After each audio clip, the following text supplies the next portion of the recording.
結，地產霸權，去我們憤怒了！良心消費，街頭智慧， yeah！ 反正我們相信了。 700萬個市民700萬種聲音，新青年互助委員會，愛香港，所以大聲講。係啦，愛香港，所以大聲講啊，所以 KK 都喺度繼續大聲講啊。除咗我之外，仲有阿楊喺度啦。係啦，阿楊咧就都好大聲咁樣去講佢自己嘅即係啱啱翻新工啊嗰啲少少嘅感受。不過今日始終你都唔係主角，好難啊！即係因為咧，我發覺今日嗰啲嘅新人 DJ 都幾厲害啊吓，即係好似個風頭都有少少蓋過咗阿師兄，會唔會啊？都會啊，都覺得佢哋，其實都唔錯喎。係啊，好厲害。喂，咁啊嗱，即係每一個同學，每一個朋友仔咧，都講到自己咧，即係點樣去愛香港嘅一樣乜嘢嘢。最重要嘅就係，即係希望咧，透過呢個嘅自我介紹咧，都等我哋嘅聽眾認識下佢哋嘅。咁啊，頭先送走嘅兩位啦，一峰啦，同埋 Angel 咧，都有一個特性嘅，就係佢哋兩個都係玩到盡啊，即係乜都做到非常之落力咁樣嘅，係啦，將呢啲時間咧就係好好咁去運用。充實自己。以下落嚟呢個咧就唔係講玩，因為咧佢咧就好勤力同埋好努力，好即係好搏殺嘅，好搏殺嘅，為咗一件事嘅啫。咁啊，聽下佢以下呢個嘅自我介紹啦。有請，新 DJ 隆重登場。大家好啊，我係阿公。由細到大，好多老師都話我，你真係成隻新界牛咁勤力，乜都向前衝。有時仲會問我，其實你識唔識攰㗎？就講重讀高考呢半年啦，可以話係歷盡煎熬啊！我有3科係自修嘅，用半年嘅時間嚟讀人哋2年嘅課程，聽落都覺得冇可能啦。所有科目我都要由零開始，由乜都唔識到我去學，再做題目，到最後呢，我淨係用咗3個月就學晒所有嘢，考出嚟嘅成績都唔錯㗎，起碼入到大學啦。可能你會覺得田係農夫耕嘅，關隻牛咩事啊？你諗下，如果冇咗牛咁勤力翻鬆啲泥土，農夫又點可以種到咁好嘅蔬果呢？咁所以我想用新界牛嘅毅力，鼓勵所有默默耕耘嘅同學仔，你哋嘅努力同汗水係唔會浪費，一定係會有人見到嘅。聽你頭先咁樣講，你作為一個嘅香港人，你又好中意新界牛。喂嗱，新界牛咧，頭先我諗你都講得好中噶啦，好多人都話新界牛就係好勤力，係啦。喂，不過我又諗到另外一樣嘢喎，其實勤力之餘咧，其實牛好多時咧都俾人個感覺好似係即係盲中中啊，或者係好係有一種盲勁喺度啊，甚至係有一種牛脾氣。其實你係咪由細到大你都係一種牛脾氣，即係好嗰種係好唔認輸啊？或者係即係一定要係硬頸嗰種嘅性格喺度啦。其實我細個咧都好硬頸啊，成日同啲老師、屋企人為咗一啲好小事而嘈。我最記得一件最好幼稚嘅事，就係你數學考試嗰陣時，為咗爭1-2分，同我阿 Sir 嘈到成堂。之後阿 Sir 就同我講，其實你係錯 concept 噶，其實你唔應該咁樣答呢個問題，即係個概念錯晒嘅。係啦，個概念即係佢不斷咁解釋俾你聽，但我依然都唔會聽佢講咩咯。即係你係同佢拗咗成堂。係啦，冇理佢講嘅。冇理過佢講咩。係咁，總之拗唔拗得贏佢咧，都拗唔贏嘅。拗唔贏啦。嚇！但係我大個咗之後就發覺其實咁樣嘅堅持係唔啱咯，因為人哋係啱噶嘛，你嗰啲係所謂係盲目嗰啲叫執着。即係太執着啦，或者係嗰種好似蒙塞嗰種感覺。咁但係你大個咗就好似開始明咗少少道理。但係我聽你好似你我頭先同你傾偈嘅時間咧，你係你自己係讀重讀嗰個嘅高考啦。但係你重讀嘅過程裏邊咧，其實都有少少盲㗎，因為咧老老實實你好似都係報咗，即係你都係讀緊一個嘅high dip 嘅課程，係一個嘅高級文憑嘅課程，但係你最終係放棄咗嗰個嘅學位，然之後係去選擇重讀嘅，會唔會呢個係有少少又係嗰種嘅硬頸同埋固執咧嚇？其實我本身一開始諗住兩邊都一齊讀嘅，即係高級文憑同埋重讀都諗住一齊讀，但係發覺咧讀咗2個月咧，我覺得其實係唔 work 嘅，即係會兩頭唔到岸嘅情況係一定會出現嘅。咁所以我就好下定決心就 quit 咗呢個高級文憑啦，咁就試下自己重讀咯。但係咁樣做會唔會即係你屋企人會或者即係朋友啊聽完之後會呆咗喺度嘅？即係俾咗我啱啱聽，我都覺得冇理由啊！突然間你竟然唔讀呢個高級文憑，走去重讀喎。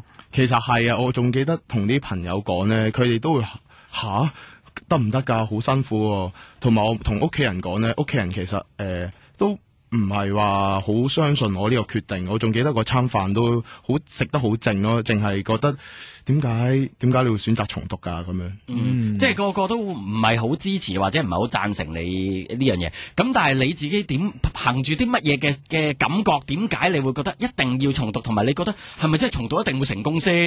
爭啲咩嘢？定係你即係第一次考試嗰陣時都真係有一啲嘅失手啊？或者你覺得係有少少係唔係咁順暢咁理想，所以咧就覺得喺重讀應該都會好一啲嘅咁樣。其實我覺得我第一次考咧都係俾太大壓力自己啦。咁我記得我考嗰陣時就已經發緊燒去考，係啊，即係病緊去考。咁我之後我自己諗翻，其實係自己嘅問題咯，我覺得可以改善翻。咁我應該第二次應該會有啲進步。第二次就唔會發燒咁樣去考，第二次就唔會發燒去考啦。係啊，唔會頭暈身㷫噶，應該冇係嘛？即係問過醫生嘅應該。喂，咁嗱，即係好第二次啦。咁啊，頭先聽你講啦，其實應該都係好多嘅困難要克服嘅。其實喺第二次嘅考試裏邊，我相信第一個困難應該都係自己啦，因為你話喺排除咁多嘅朋友嗰種嘅即係相反嘅意見，然之後一定要考得到，咁呢個嘅壓力已經好大啦。咁同埋會唔會學業上其實你都要適應好多嘢啦吓？其實係啊，因為太耐冇接觸翻高考嘅課程咧，咁我要重新開始。其實我仲記得頭嗰2個禮拜，我係都唔係好記得晒嗰啲內容啦，係咁同埋係你咁你要花幾多時間，同埋你自己係點樣係去溫書，用咩方法令到自己即係可以上翻力咁樣咧吓？其實就好似我有新界牛嘅毅力咁樣咯，逼住自己每日都要朝頭早8點鐘喺自修室喺溫到夜晚10點鐘，咁每日都係咁咯。我哋係不停咁溫喎，應該係啊，因為時間無多，因為我決定要重讀嗰陣時已經講11月嘅，咁正式開始考係3月，咁而且我係乜都冇讀過，咁所以我嗰半年係好辛苦。咩叫乜都冇讀過咧？因為要重新 pick up 過之後，同埋我要自修一啲我未，因為頭先講過要自修新科嘅，即係你有啲科係完全未接觸過，咩科你未接觸過咧？我未接觸過應用數學啦，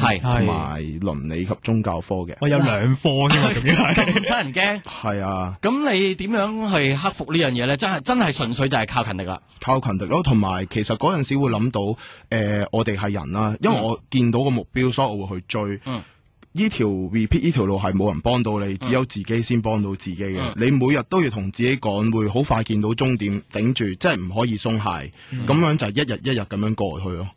即係靠住一個信念，就要繼續向前衝啦。係啊，好似隻牛咁樣衝過去。咁嗱，卒之啦，嗱，你作為一隻好似新界牛嘅脾氣啦，然之後又有嗰種嘅勤力啦，又有嗰種硬頸啦，卒之你今次嘅考試你又點睇咧？係唔係真係考到你自己心目中嗰個嘅成績咧？其實係啊，我都幾滿意今次我第2次嘅成績㗎，即係滿意嘅。咁卒之係入到大學嘅，入到。今次就入到大學啦，入到啦。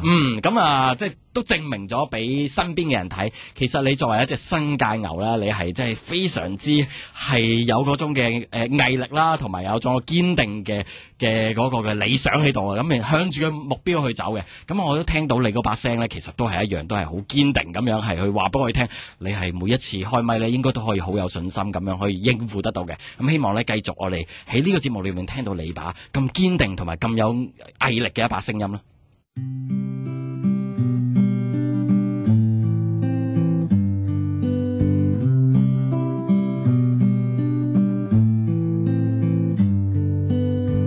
每天都在猶豫，相愛的怕來不及深愛，每晚都想告訴做錯的怕沒機會悔改，眼看着鐘擺9秒被大山停下來，直到陽光照常，照亮了昏沉的腦袋。一覺醒來，世界依然存在。一覺醒來，末日並沒有來。儘管是這樣，有什麼還讓我想不開？早知道是這樣，為什麼怕什麼意外？該愛的就去愛，該有的沒有離開，想做的就去做，不管有什麼樣的未來。故事蠻想不如好好活在現在。要笑得更豪邁，要愛得更恩愛，要對得起這世界的存在，要活得更痛快，要跟時間比賽，把錯失的以未來。要笑得更豪邁，要愛得更恩愛，要對得起這世界的存在，要活得更痛快，要跟時間比賽，能什麼把什麼在。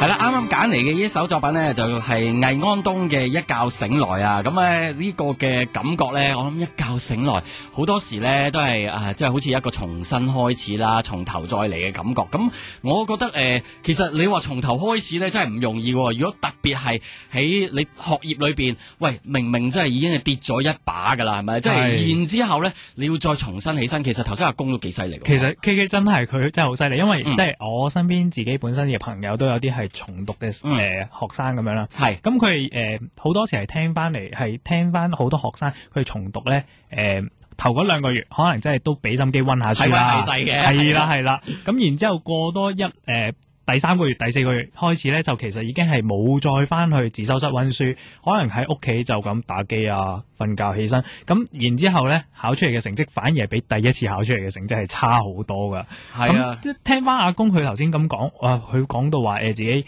好俾心機，佢仲要係自修咗2科係新嘅，係完全冇讀過。跟住我覺得哇，呢隻新界牛真係唔話得，係啊，唔講得笑，好犀利，唔講得笑啊！其實我諗真係嘅，我自己覺得咧，好多時你好似俾咗個機會俾你去重新嚟過，但係真係唔係好多人咧可以把握到呢個重新開始嘅機會，一定要捉得緊咯。係啊，咁我聽到譬如阿公，另外一樣令我好欣賞嘅就係佢去決定咗做一樣嘢嘅時間，佢係真係義無反顧嘅，係咪先？嗱，你諗下，如果我一路讀緊，即係我本來已經係即係可以繼續升學啦，但係我真係覺得唔對路，我覺得要走另外一條路，然之後我放棄我依家嘅學業。其實呢一關呢，其實我諗周圍嘅人都會覺得，哇！你有冇搞錯？你黐咗線咩？係咪？阿媽實會話，哇！你冇嘢係嘛？即係交學費嘅，即係好多時我諗會有好多呢啲嘅壓力，好多唔明唔理解嘅一啲嘅說話呢，係令到你呢會可能會更加沮喪都未。但係佢係好堅決咁樣話，覺得